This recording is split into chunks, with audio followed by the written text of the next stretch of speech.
أشهد أن لا إله إلا الله وحده لا شريك له وأشهد أن محمدا عبده ورسوله أما بعد فأعوذ بالله من الشيطان الرجيم بسم الله الرحمن الرحيم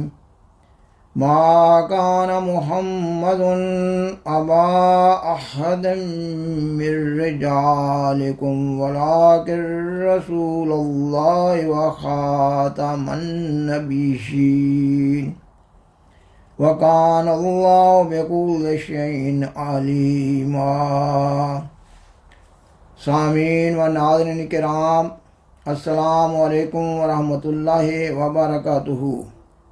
آج کا پروگرام عقیدہ ختم نبوت کے اصل حقیقت کے مضمون پر قسط نمبر 7 کے طور پر پیش کیا جا رہا ہے۔ جماعت احمدیہ کے عقیدہ ختم نبوت کی نسبت سے ایک بہت بڑا اعتراض یہ اٹھایا جاتا ہے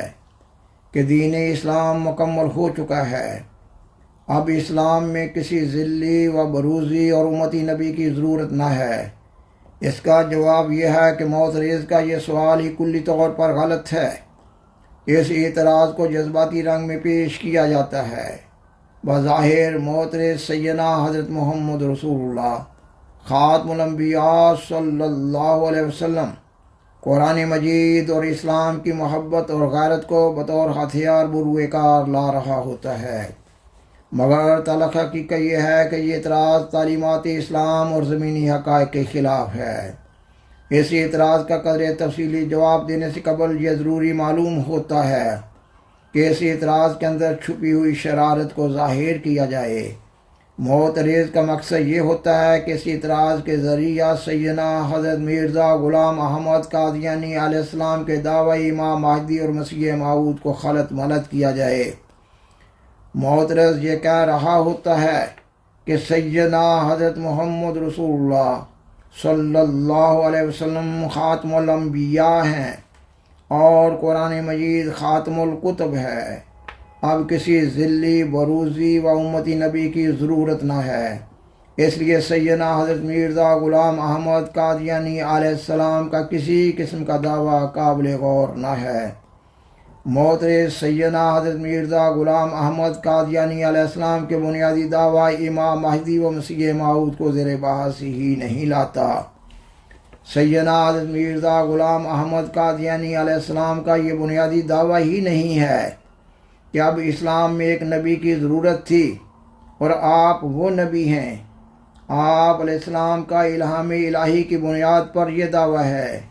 کہ اللہ تعالیٰ نے آپ علیہ السلام کو امام مہدی و مسیح موعود کے منصب جلیلہ پر فائز فرمایا ہے، اور اسلام میں امام مہدی و مسیح موعود کا روحانی مقام امتی نبی کا بیان ہوا ہے، اور امام مہدی و مسیح موعود ہونے کی نسبت سے آپ امتی نبی ہیں، نہ کہ مطلق نبی۔ اور حقیقت یہ ہے کہ مسلمانوں کے مشہور و معروف تمام فرقے اللہ تعالیٰ کے نبی حضرت مسیح عیسیٰ بن مریم علیہ السلام کی آمد ثانی کے منتظر ہیں۔ اگر سیدنا حضرت محمد رسول اللہ صلی اللہ علیہ وسلم کے خاتم الانبیاء اور قرآن مجید کے خاتم الکتب ہونے کا یہ مطلب ہے کہ اب مسلمانوں میں بگاڑ بھی پیدا نہ ہوگا اور مسلمانوں کی اصلاح کے لیے کوئی مصلح ربانی بھی مبعوث نہ ہوگا، تو پھر اللہ تعالیٰ کے نبی حضرت مسیح عیسیٰ بن مریم علیہ السلام کی آمد ثانی کا انتظار کیوں کیا جا رہا ہے، جبکہ قرآن مجید حضرت مسیح عیسیٰ بن مریم علیہ السلام کو بنی اسرائیل کا رسول اور وفات یافتہ قرار دے رہا ہے۔ سامعین و ناظرین کرام،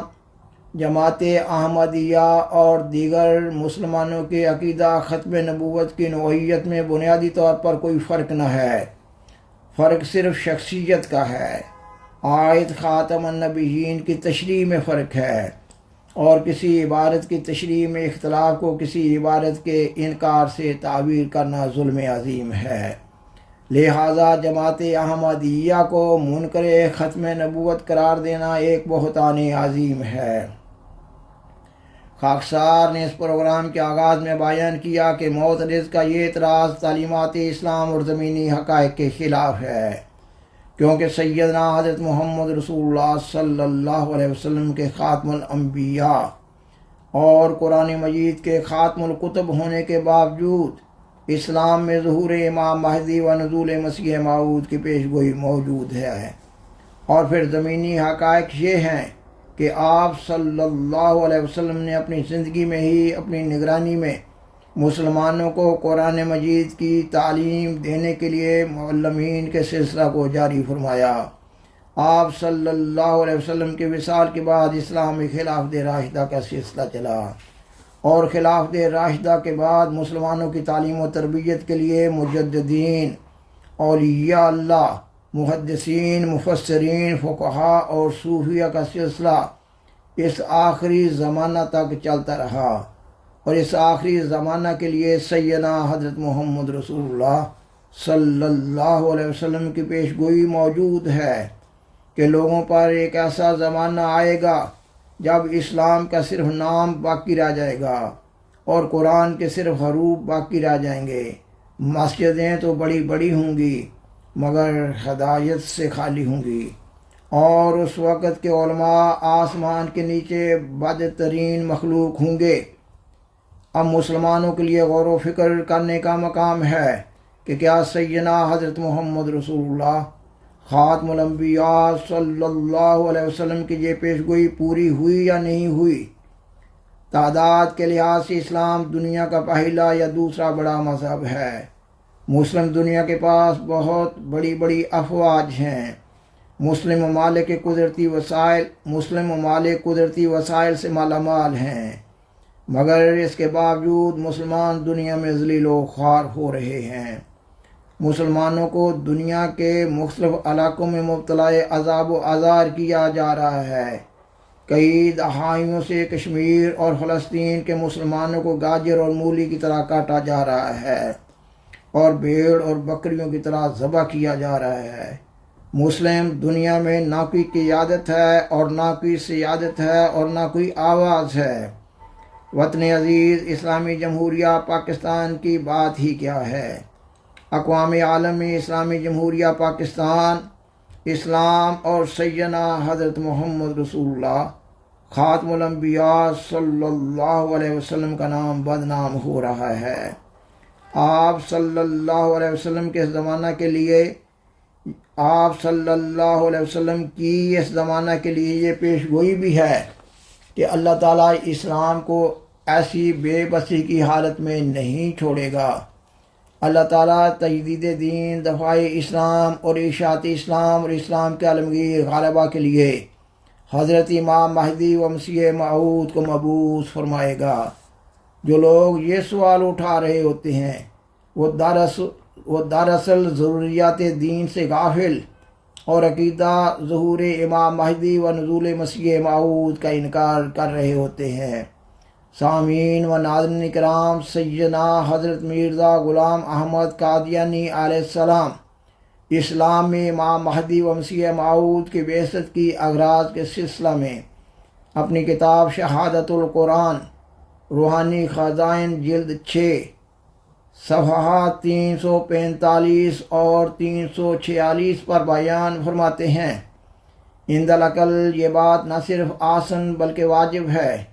کہ خدا تعالیٰ کے پاک نبی جو شریعت اور کتاب لے کر آتے ہیں اور اپنے نفس میں تاثیر اور قوت قدسیہ رکھتے ہیں، یا تو ایک لمبی عمر لے کر آویں اور ہمیشہ اور ہر صدی میں ہر یک اپنی نئی امت کو اپنی ملاقات اور صحبت سے شرف بخشیں اور زیر سایہ رکھ کر اور اپنے پرفیض پروں کے نیچے ان کو لے کر وہ برکت اور نور اور روحانی معرفت پہنچاویں جو انہوں نے ابتدائے زمانہ میں پہنچائی تھی، اور اگر ایسا نہیں تو پھر ان کے وارث جو انہی کے کمالات اپنے اندر رکھتے ہوں اور کتاب الہی کے دقائق اور معارف کو وحی اور الہام سے بیان کر سکتے ہیں اور منقولات کو مشہودات کے پارایہ میں دکھلا سکتے ہوں اور طالب حق کو یقین تک پہنچا سکتے ہوں۔ ہمیشہ فتنہ اور فساد کے وقتوں میں ضرور پیدا ہونے چاہیے، تا انسان جو مغلوب شبہات و نسیان ہے ان کے فیض حقیقی سے محروم نہ رہے، کیونکہ یہ بات نہایت صاف اور بدیہی ہے کہ جب زمانہ ایک نبی کا اپنے خاتمہ کو پہنچتا ہے اور اس کی برکات کے دیکھنے والے فوت ہو جاتے ہیں تو وہ تمام مشہودات منقولات کے رنگ میں آ جاتے ہیں۔ پھر دوسری صدی کے لوگوں کی نظر میں اس نبی کے اخلاق اور اس نبی کی عبادات اور اس نبی کا صبر اور استقامت اور صدق اور صفا اور وفا اور تمام تائیدات الہیہ اور خوارق اور معجزات جن سے اس کی صحبت نبوت اور صداقت دعوی پر استدلال ہوتے تھے۔ نئی صدی کے لوگوں کو کچھ قصے سے معلوم ہوتے ہیں اور اس وجہ سے وہ انشراح ایمانی اور جوش اطاعت جو نبی کے دیکھنے والوں میں ہوتا ہے دوسروں میں وہ بات نہیں پائی جاتی، اور صاف ظاہر ہے کہ جو کچھ صحابہ رضی اللہ تعالیٰ عنہم حضرت صلی اللہ علیہ وسلم نے ایمانی صدق دکھلایا اور اپنے مالوں اور اپنی جانوں اور اپنی آبروؤں کو اسلام کی راہوں میں نہایت اخلاص سے قربان کیا، اس کا نمونہ اور صدیوں میں تو کجا خود دوسری صدی کے لوگوں یعنی تابعین میں بھی نہیں پایا گیا۔ اس کی کیا وجہ تھی؟ یہی تو تھی کہ صحابہ رضی اللہ تعالیٰ عنہم نے اس مرد صادق کا منہ دیکھا تھا جس کے عاشق ہونے کی گواہی کفار قریش کے منہ سے بھی بے ساختہ نکل گئی، اور روز کی مناجاتوں اور پایار کے سجدوں کو دیکھ کر حناف الاطاعت کی حالت اور کمال محبت اور دل دادگی کے منہ پر روشن نشانیاں اور اس پاک منہ پر نور الہی برستا مشاہدہ کر کے کہتے ہیں عاشقہ محمد علی ربہ، کہ محمد صلی اللہ علیہ وسلم اپنے رب پر عاشق ہو گیا ہے۔ اور پھر صحابہ رضی اللہ تعالیٰ عنہم نے صرف و صدق اور محبت اور اخلاص ہی نہیں دیکھا بلکہ اس پیار کے مقابل پر جو ہمارے سید محمد صلی اللہ علیہ وسلم کے دل سے ایک دریا کی طرح جوش مارتا تھا، خدا تعالیٰ کے پیار کو بھی تائیدات خارق عادت کے رنگ میں مشاہدہ کیا۔ تب ان کو پتہ لگ گیا کہ خدا ہے، اور ان کے دل بول اٹھے کہ وہ خدا اس مرد کے ساتھ ہے۔ یہ وہ باتیں ہیں کہ کبھی ممکن ہی نہیں کہ انسان کو حاصل ہو سکیں جب تک کہ وہی بہار اس کی نظر کے سامنے نہ ہو جو صحابہ رضی اللہ تعالیٰ عنہم پر آئی تھی۔ سامعین و ناظرین کرام، بالآخر درخواست ہے کہ برائے مہربانی اس پروگرام کو لائک کریں اور دوسروں سے شیئر کریں اور عذرہ کرم اس چینل کو سبسکرائب کریں۔ جزاکم اللہ تعالی احسن الجزاء وآخر دعوانا ان الحمد للہ رب العالمین، والسلام علیکم ورحمۃ اللہ وبرکاتہ۔ شکریہ۔